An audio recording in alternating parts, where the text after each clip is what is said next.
আসসালামু আলাইকুম সবাইকে। আশা করি সবাই অনেক বেশি ভালো আছো। আমিও আলহামদুলিল্লাহ অনেক বেশি ভালো আছি।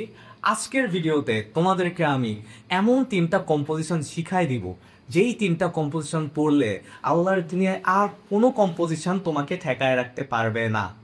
যত কম্পোজিশন আসুক, যা আসুক, তুমি খালি লিখবা আর দেখবা যে খাতায় নাম্বার আসতেছে আর আসতেছে। সো আজকের ভিডিওতে তিনটা কম্পোজিশন দিয়ে তোমাদেরকে বাকি সব কম্পোজিশনের স্টাইল আমরা শিখায় ফেলবো, যাতে করে তোমরাও ধানাধান কম্পোজিশন লিখে ফেলতে পারো। সো আমরা আজকের টপিকটা একটু শুরু করি, আসো। সো ফার্স্টে আমরা একটু তোমাদেরকে দেখাই দিই যে আমাদের এক্সামের জন্য কি কি কম্পোজিশনগুলো মোস্ট ক্রুশাল, কোন কোন ধরনের কম্পোজিশনগুলো আসতে পারে এবং বিগত বোর্ডসগুলোতে আসছে। আমরা একটু দেখি, খেয়াল করি। দেখো এখানে journey by train, journey by boat, journey by bus, journey have you have recently enjoyed, এগুলো কিন্তু খুবই কমন। এগুলো কিন্তু আসে journey by boat, journey by train, যেইটাই বলো না কেন, এগুলো কিন্তু আসছে এবং আসবে। বিগত বোর্ডসগুলোতেও আসছে, এখনো আসছে, ফিউচারেও আসবে। ওকে, তারপর দেখো computer, importance of computer, education, environment pollution, খুবই আমাদের একটা নোন একটা টপিক।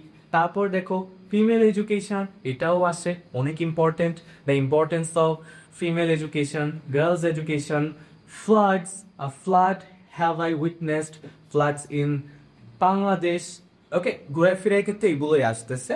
তারপর দেখো আরো কয়েকটা আছে। মোবাইল ফোন, সবার একটা পরিচিত topic. Mobile phone, the uses abuses of mobile phone. Okay, তারপর দেখো মাই চাইল্ডহুড মেমোরিজ, এটা হচ্ছে আমাদের চাইল্ডহুডের মেমোরিজ গুলো, কি কি মেমোরিজ আছে এইগুলো আর কি। তারপর দেখো my favourite hobby, your hobby, আমার হবি, তোমার হবি, ফ্রি টাইমে কি করতে পছন্দ করি, এগুলো। দেন দেখো মাই ফেভারিট সিজনস বা the seasons I like most, এগুলোই কিন্তু। ওকে, বা সিজনস অফ বাংলাদেশ। তারপরে দেখো my favourite sports, newspaper, overpopulation, the curse of overpopulation. Okay, এই জিনিসগুলোই ঘুরায় ফিরে আমাদের আসে। আচ্ছা, তারপর দেখো ফিজিক্যাল এক্সারসাইজ আছে, স্টুডেন্টস অ্যান্ড সোশ্যাল সার্ভিসেস আছে, দ্য ব্লেসিং বা ওয়ান্ডার্স অফ মডার্ন সায়েন্স। এমন একটা টপিক এটা, যেই টপিক অনেক আগের থেকে আসতেছে, অনেক আগের থেকে, ওয়ান্ডার্স অফ মডার্ন সায়েন্স। ওকে, অনেক আগের থেকেই কিন্তু এই টপিকটা আসতেছে। আচ্ছা, তারপর দেখো the importance of games and sports বা মাই ফেভারিট গেম। অনেকে বলবা যে হ্যাঁ, এই টপিকটা যদি আসে লিখা ফাটায় ফেলবো, ফুটবল লিখবো, ক্রিকেট লিখবো, যাই লিখি ফাটায় ফেলবো। হ্যাঁ, তারপর দেখো দ্য ভ্যালু অফ টাইম, সময়ের মূল্য। এগুলো কিন্তু নোন টপিকগুলো আমি আলোচনা করতেছি এবং এগুলোই কিন্তু খুবই ইম্পর্টেন্ট। একটু মাথায় রাখবা, খুবই কিন্তু এই টপিকগুলো আমাদের জন্য ক্রুশাল। আচ্ছা, তারপর দেখো লাস্টলি কিছু আছে এখানে, সেম জিনিসটা আগেরটার মতোই। ইম্পর্টেন্স অফ গেমস বা হচ্ছে ট্রি প্লান্টেশন, অনেক গুরুত্বপূর্ণ। দ্য ইউজফুলনেস অফ ট্রিজ, আমাদের জীবনে গাছের যে প্রয়োজনীয়তা ওটা। তারপর দেখো women's contributions to the development of our country বা role of women, similar to women education. Okay, similar. এই জিনিসগুলো কিন্তু আমাদের জন্য, আমাদের পরীক্ষার জন্য এই কম্পোজিশনগুলো অনেক ইজি। এখন এগুলো হচ্ছে আমরা তো শেষ করলাম, এখন তিনটা আমরা এমন কম্পোজিশন দেখাবো যে তিনটা ফলো করলে, এই যে যতগুলা দেখালাম, তোমাদের জন্য সব পানি পানি, একদম পানি পানি হয়ে যাবে। সো একটু মনোযোগ দিয়ে ভিডিওটা দেখো, একটু মনোযোগ দিয়ে ভিডিওটা দেখলে আমাদের একদম শেষ, মানে কম্পোজিশনের প্যারা শেষ লাইফ থেকে। আচ্ছা, আমরা একটু যাই। দেখ, তিনটা কম্পোজিশন আমি আগে বলি যে তিনটা আমরা তিন ভাগে ভাগ করছি, তিনটা কম্পোজিশন মেইনলি তিনটা, সব কম্পোজিশনকে আমরা তিন ভাগে ভাগ করছি। তিনটা উদাহরণ কি কি দেখো, আমরা একটু দেখাই দিই যে three types. Okay, first one is narrative.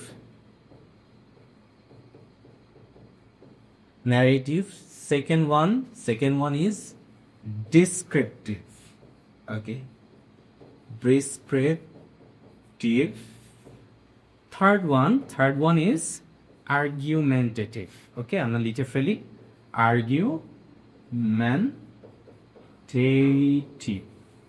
ওকে, তিনটা আমরা কি কি পাইলাম দেখো, ন্যারেটিভ পাইলাম, ডিসক্রিপটিভ পাইলাম, আর লাস্ট ওয়ান আর্গুমেন্টেটিভ পাইলাম। তিনটা আমরা পাইছি। এখন এই তিনটা কি? তিনটা হচ্ছে কম্পোজিশন এন্ড টাইপ। ন্যারেটিভ যেটা আছে আমাদের, এই ন্যারেটিভ সেকশনের মধ্যে যতগুলো কম্পোজিশন আসবে সবগুলাকে আমাদের ন্যারেট করতে হবে।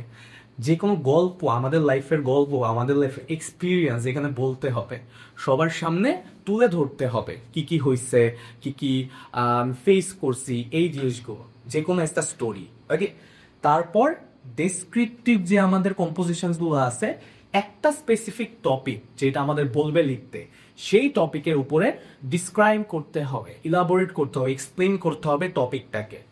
কোনো আমরা নেগেটিভ দিকে যাব না, পজিটিভ দিকে যাব না, জাস্ট ডিসক্রাইব করব টপিকটা সম্পর্কে।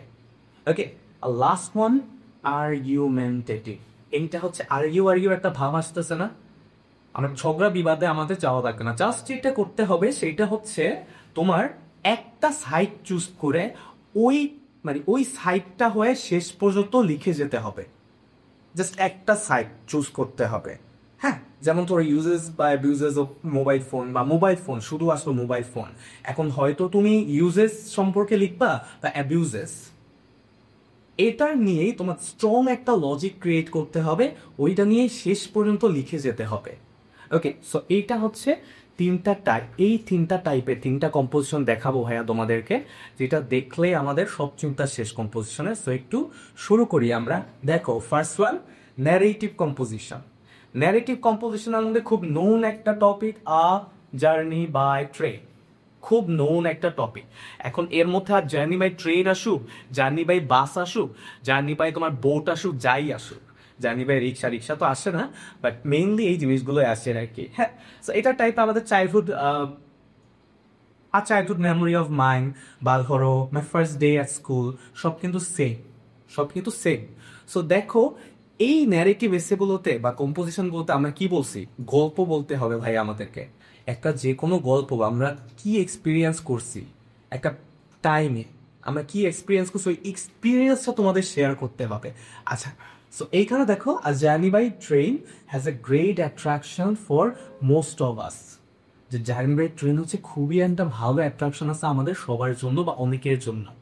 আসলে জার্নি বাই ট্রেনটা আমাদের কি করে, এটা দিয়ে কি হয়, আমাদের রিফ্রেশমেন্ট দেয়, আমাদের মনে গেঁথে যায় যখন আমরা যাই, এই জিনিসগুলো দিয়ে শুরু করতে হবে। হ্যাঁ, দেখো এখানে কি কি আছে, দেখো, it also serves one well if he wants to escape the monotonous, একঘেয়েমি যেই আরবান লাইফ আছে, একঘেয়েমি শহুরে জীবন আছে, সেইটার কথা বলা হইতেছে। And pass the time in the midst of natural beauty, প্রাকৃতিক সৌন্দর্যের মাঝখানে গিয়ে সময় কাটাতে চায়। ট্রেন জার্নি ওইটা সাহায্য করে। সো ট্রেন জার্নি কি কি আমাদের সাহায্য করে, ওইটা দিয়ে ইন্ট্রোডিউস করা হচ্ছে, ইন্ট্রোডাকশন প্যারাটা আমাদের লেখা হচ্ছে। তারপর দেখো, মাই অ্যানুয়াল এক্সামিনেশন গট ওভার, এই যে আমরা কিন্তু এইখানে শেষ করে এইখান থেকে আবার শুরু করছি নেক্সট প্যারা।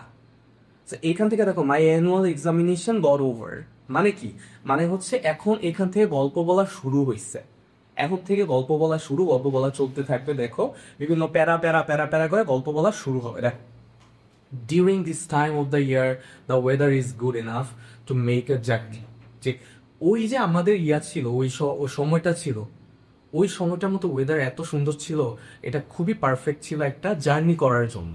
আচ্ছা, incidentally I with some of my friends took a sudden decision to go to my uncle's house in কোথায়, ইন চিটাগাং। যে আমি আমার কিছু বন্ধুদের সাথে একটা ডিসিশন নিয়ে নেই যে আমরা চিটাগাং যাব, আমার মামার বাসায়, চাচার বাসায়, ফুপার বাসায়, যেটাই বলো, আঙ্কেলস হাউস। কি দিয়ে? বাই ট্রেন, ট্রেন দিয়ে। ওকে, তারপর দেখো আমাদের আই গট রেডি, যে আমি যে রেডি হয়েছি, হ্যাঁ, মাই লাগেজ নিছি, ওয়াটার বটল নিছি, সাম ড্রাই ফ্রুটস নিছি। তোমরা যে কেউ ভ্রমণে গেলে এই জিনিসগুলো নিয়েই থাকো, ক্যারি করেই থাকো, ওইগুলাই বলতেছে। দেখো, তোমাদেরই কিন্তু, তোমরা কেউ না কেউ এই জিনিসগুলা ফেস করছোই যখন জার্নি করতে গেছো।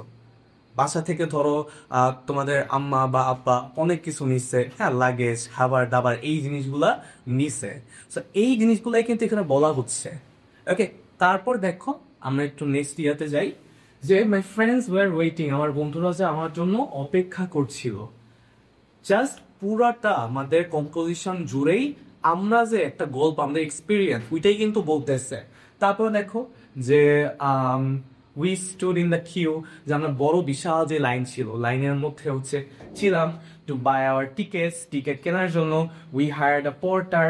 পোর্টার মানে কি? হ্যারি পটার না কিন্তু, আবার পোর্টার মানে হচ্ছে কুলি। ওকে, কুলি, আমাদের যে কুলি থাকে লাগেজ নেয় ওরা আর কি, ওনাদের কথা এখানে বলা হচ্ছে। আচ্ছা, তারপরে দেখো the train stop at the platform, okay, and we got on. তারপরে my father take to see us off. এখানে হচ্ছে ট্রেনের যে অংশটা আছে স্টেশনে ওটুকু শেষ। তারপরে দেখো উই টুক আওয়ার সিট, এখন হচ্ছে ট্রেনের মধ্যেকার কথা। এইখান থেকে ট্রেনের মধ্যেকার কথাগুলো শুরু হয়েছে, যে দেখো secular Bangladesh was visible, okay, the hawkers were crying, okay. তারপরে দেখো a man had his pocket picked, যে একজন মানুষের তার পকেট মার হয়েছে। এই জিনিসগুলি এক্সপিরিয়েন্সটা বলতেছে টিল নাও। তারপর দেখো দ্য ট্রেন বিগ্যান রানিং, এইখান থেকে আবার ট্রেন যে শুরু হয়েছে, এক একটা কিন্তু এক একটা প্যারাতে ভাইয়া। স্টেশনের কথা এক প্যারাতে, ট্রেনের মধ্যে উঠছে তখন এক প্যারাতে, আবার ধরো এই যে ট্রেনটা যে শুরু হইলো এইখান থেকে ট্রেনটা থামা পর্যন্ত একটা প্যারাতে হবে। ওকে, সো এই জিনিসগুলো একটা প্যারাতে, যে দেখো কি কি দেখছে, দেখো এই জিনিসগুলা, যে by this time the train was moving through rural areas, গ্রামীণ যে তোমার এলাকাগুলো আছে ওগুলোর মধ্যে দিয়ে ট্রেনটা হচ্ছে যাচ্ছিল। হ্যাঁ, we were passing through the green field, সবুজ মাঠের মধ্যে দিয়ে যাচ্ছিলাম। The farmers were seen working, okay, children were making faces at আস, বাচ্চারা যে আছে আমাদের দিকে তাকায় মুখ হ্যাঙাই করতেছিল। এই জিনিসগুলো বলা হচ্ছে ট্রেনের মধ্যের এক্সপিরিয়েন্স। আচ্ছা, lastly things came to my vision and disappear in the twinkle of an eye. Same জিনিসগুলাই বলছে আমাদের জাস্ট ট্রেনের মধ্যে থেকে কি দেখছে। ওকে, তবে দেখো at about noon when train enter the Chittagong, যখন ট্রেন চিটাগাংয়ে ঢুকলো, I felt great joy seeing the hills on either side, যে সে যে ট্রেন যখন চিটাগাংয়ে ঢুকছে তখন যে তার মনে যে একটা খুবই খুশি লাগছে সেই কথাটা বলতেছে। স্টিল এক্সপিরিয়েন্সের কথাই কিন্তু বলা হচ্ছে। আচ্ছা, লাস্টে দেখো after 6 hours at last our train reach Chittagong railway station at about 1 PM। এই যে শেষ করতেছে, ট্রেন থেকে যখন নামবে তখনকার কথা দিয়ে তারা কিন্তু শেষ করতেছে, বা আমরা কম্পোজিশনটা শেষ করছি যে ট্রেন থেকে যে নামছে সেইটা দিয়ে শেষ করতেছি। তারপর দেখো the pleasant and enjoyable journey lasted for a few hours. Despite that, the journey left a permanent impression in my mind. I never forget the sweet memory of this journey. যে আমি হচ্ছে এই জার্নি কখনো ভুলবো না, journey সম্পর্কে আমার মাথার মধ্যে একটা গাইতে আছে। এই জিনিসগুলো কিন্তু শেষ করা হচ্ছে। সো ন্যারেটিভ এসেগুলো সবগুলো আমরা এই সেম ওয়েতে শেষ করে দিব। আচ্ছা, তারপর দেখো নেক্সট পয়েন্ট যেটা আছে আমাদের ডিসক্রিপটিভে, আমাদের কম্পোজিশন। ডিসক্রিপটিভ কম্পোজিশনগুলো দেখো আমাদের যেটা করতে হবে এখানে, the season you like most, এটা হচ্ছে ডিসক্রিপটিভ কম্পোজিশনের মধ্যে আসছে। ওকে, আগেরটা আমরা কিন্তু দেখো আগেরটা কিন্তু আমরা শেষ করছি। দেখো ইট ওয়াজ আ হিলারিয়াস এক্সপিরিয়েন্স, মানে এক্সপিরিয়েন্সটার কথা বলেই শেষ করছি, যে I can never forget it, এগুলো বলেই কিন্তু শেষ করছি। বাট ডিসক্রিপটিভ এসেটা একটু ভিন্ন। কীভাবে ভিন্ন দেখো, এখানে যে কোনো একটা, যেমন the season you like most, যে কোনো সিজন হোক, সামার হও, summer lover, winter lover, spring lover, যেটাই হোক, ওকে, এই একটা টপিক চুজ করে ওই টপিকটা সম্পর্কে জাস্ট আমাদের বলে যাইতে হবে, ডিসক্রাইব করতে হবে। ফার্স্টে দেখো কি বলছে, যে I like the spring most among the 6 seasons, okay. তারপর হচ্ছে it is called the queen of all season since it is the loveliest and the most attractive season.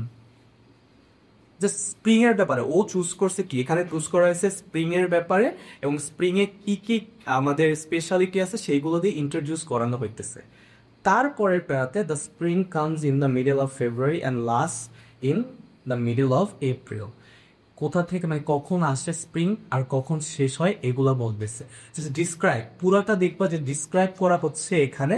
In our country spring comes for short time, খুব ছোট সময়ের জন্য আসে। দেখো পুরাটা থ্রুই আমাদের স্প্রিং এর যেই আমাদের স্পেশালিটি আছে এগুলো বলতেছে। Okay, previous and equable temperature, nature gets back, তারপর হচ্ছে তোমার nature becomes fresh, flowers bloom, হ্যাঁ, they are of various colours, so speciality. আচ্ছা, নেক্সট দেখো সেম এই একদম এই পর্যন্ত আমাদের সব স্প্রিং এ কি কি হয় তোমরা সেম সামার আসলে ওইখানেও এটা বলবা, উইন্টার দিলে ওইখানেও জিনিসগুলো বলবা, জাস্ট ডিসক্রাইব করতে থাকবা। বাস ধরো তোমার ফেভারিট গেম সম্পর্কে সেম প্যাটার্নে লিখবা, তোমার ফেভারিট গেম বলো, তারপরে হচ্ছে আরো যা যা আছে সেম টপিকগুলো এইভাবেই কিন্তু এই প্যাটার্নে লিখবা। দেখো, as soon as the spring sets in, a gentle breeze from the south begins to flow. বাতাসের কথা বলা হচ্ছে যে দক্ষিণ দিক থেকে একটা মৃদু একটা বাতাস আসে, এই জিনিসটার কথা বলা হচ্ছে। ওকে, তারপর দেখো spreads the sweet smell of flower, ফুলের সুবাস হচ্ছে ছড়ায়, ছড়িয়ে যায়। হ্যাঁ, তারপর হচ্ছে দেখো নোটস অফ দ্য কুকু মেক অ্যান অ্যাপিল। কুকু বলতে কোকিল, ওই যে দুষ্টু কোকিল আছে না, আমাদের মাথায় তো কোকিল শুনলে ওই দুষ্টু কোকিলে আসে আর কি, এবার কোকিলটা এখানে দুষ্টু না, শুধু কোকিল, যে কোকিল যে গান গায়। ওকে, তারপর দেখো people feel very much refresh and cheerful, মানুষ যে খুবই রিফ্রেশড ফিল করে। আচ্ছা, আর সেম জিনিস যে ফ্লাওয়ার্স ব্লুম করে, spring is the season which gives delight to boys and girls. হ্যাঁ, তোমার ছেলে এবং মেয়ে সবাইদেরকে একটু ডিলাইট দেয়, একটু আনন্দ দেয়।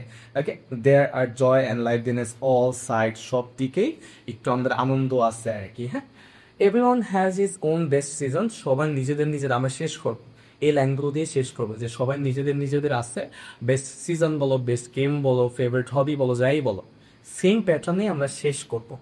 আচ্ছা, দেখো, but this season is very elusive in the sense that it comes and goes almost imperceptibly, যে এমনভাবে আসছে যে আমরা জানতেই পারি না যে আসে। The shortness of its duration is perhaps one of the reasons. One of their পরে কিন্তু দেখো, ওয়ান অফ দ্যার পরে কিন্তু এখানে প্লুরাল হয়েছে, এটা একটু মাথায় রাখতাম। Okay, why people like it most, যে এই যে এটা ছোট্ট ছোট্ট সিজনটা যে অনেক ছোট্ট, কম সময়ের জন্য আসে, এটার জন্যই হয়তো অনেকে পছন্দ করে। এই জিনিসটাই হচ্ছে ডিসক্রিপটিভ কম্পোজিশন। লাস্ট যেটা আমাদের আর্গুমেন্টেটিভ বা এক্সপোজিটরি কম্পোজিশন। এখানে একটা টপিক, যেমন এখানে আমরা কি দিছি, ফিমেল এডুকেশন। দেখে এই প্যাটার্নটা ফলো করলেই যত আর্গুমেন্টেটিভ এসে আছে সব পারবা লিখতে, কম্পোজিশন আছে সব পারবা লিখতে। ওকে, দেখো creative professions like art, design, যে আমাদের কেন ফিমেল এডুকেশনটা কেন গুরুত্বপূর্ণ, ওইটা দিয়ে আমাদের মানে কেন, মানে এটার আফটার ইফেক্টটা কি, রেজাল্টটা কি, রেজাল্ট দিয়ে শুরু হচ্ছে এখানে। যে এগুলোর জন্য হচ্ছে কি আমাদের ওমেনদেরও এখন হচ্ছে বা ফিমেলদেরও কি করা হচ্ছে, ইকুয়ালি মানে ভ্যালু করা হচ্ছে, ভ্যালু দেওয়া হচ্ছে, সমানভাবে ভ্যালু দেওয়া হচ্ছে। এগুলো দিয়ে আমরা শুরু করছি women have shown outstanding success। ওকে, তারপর হচ্ছে various departments of banks is not accidental but result of merit and personal choice, যে ওরাও যে নিজেদের পার্সোনাল চয়েস দিয়ে ব্যাংক ট্যাঙ্ক এই সব জায়গায় ঢুকতে পারতেছে। এখানে কিন্তু ভালো জিনিসটা বলে শুরু করতেছে যাতে আর্গুমেন্টটা দাঁড় করাতে পারি আমরা। আচ্ছা, নেক্সট দেখো, in many offices institutions women are performing same জিনিস, এখান থেকে শুরু হয়েছে। দেখো, there are valid and significant reasons behind emphasising female education. খুবই যুক্তিসম্মত কিছু কারণ রয়েছে এই ফিমেল এডুকেশনটাকে গুরুত্ব দেওয়া, প্রাধান্য দেওয়ার পেছনে। এইখান থেকে শুরু হবে কি কি আছে, দেখো কি কি আমাদের শুরু হবে, যে কি কি কারণ। এখানে দেখো সুপারস্টিশনস, আউটডেটেড বিলিভস, মানে আগে হচ্ছে আমরা ওই কারণগুলো দিছি, এখন হচ্ছে কোন কোন জিনিস ফিমেলদের তোমার দূরে রাখছিল এতদিন। সুপারস্টিশনস আছে, তারপর তোমার কিছু কিছু মানুষ আছে যারা হচ্ছে উমেনদের ডমিনেট করতে চায়, যে এখন হচ্ছে যে ওরা কেন পিছিয়ে ছিল ওই জিনিসগুলো উল্লেখ করা হইতেছে এখানে। লাস্টলি আমাদের দেখো যে ইন টুডেজ ওয়ার্ল্ড, বর্তমান বিশ্বে women are recognised as equal. তারপরে হচ্ছে দেখো যে they contribute greatly both at home and in the workplace, বাসায়ও এবং কাজের ক্ষেত্রেও তারা সমানভাবে আর কি তোমার গুরুত্ব বহন করতেছে। এই লাইনগুলো দিয়ে কিন্তু আমাদের শেষ করা হচ্ছে যে আসলে ফিমেল এডুকেশনটা যে গুরুত্বপূর্ণ কেন, এটা দিয়ে শেষ করা হচ্ছে। আচ্ছা, তারপরে দেখো এইখানে আমাদের it is undoubtedly true that women are already play vital role, তারপরে both formal and non-formal education, vocational, কারিগরি শিক্ষা সবই কিন্তু তাদের জন্য গুরুত্বপূর্ণ। সব কিছুর কথা বলা হচ্ছে যে এখনকার যুগে মেয়েদের জন্য কি কি জিনিস গুরুত্বপূর্ণ, সব কিছু এখানে এক্সপ্লেইন করা হচ্ছে। আচ্ছা, লাস্টলি আমাদের যেটা আছে, the government of Bangladesh is well aware of this necessity and has already taken important steps to promote female education empowerment. ওই যে আমরা বলছি না, একটা স্ট্রং লজিক দাঁড় করাইতে হবে। এখন যে সরকারও যে এই জিনিসটা বুঝে যে ওমেন এম্পাওয়ারমেন্টের জন্য কত কাজ করতেছে, এই লজিকটা একদম শেষের লাইনে দিয়ে দেওয়া হয়েছে যাতে এর উপর আর কোনো লজিক থাকে না। এই প্যাটার্নটাই হচ্ছে আর্গুমেন্টেটিভ কম্পোজিশনের একটা স্টাইল। সো আজকে আমরা যে তিনটা কম্পোজিশন দেখালাম ভাইয়া, এই তিনটা যদি তোমরা একটু ফলো করে লিখতে পারো সুন্দর করে, তো তোমরা নাম্বার পাওয়ার থেকে ঠেকায়কে। ওকে, সো আমরা ইনশাল্লাহ নেক্সট ভিডিওতে তোমাদের জন্য তোমাদের পছন্দ মতো এবং তোমাদের চাহিদা মতো সাবজেক্ট এবং টপিক নিয়ে আসবো। সেই পর্যন্ত আল্লাহ হাফেজ, আসসালামু আলাইকুম।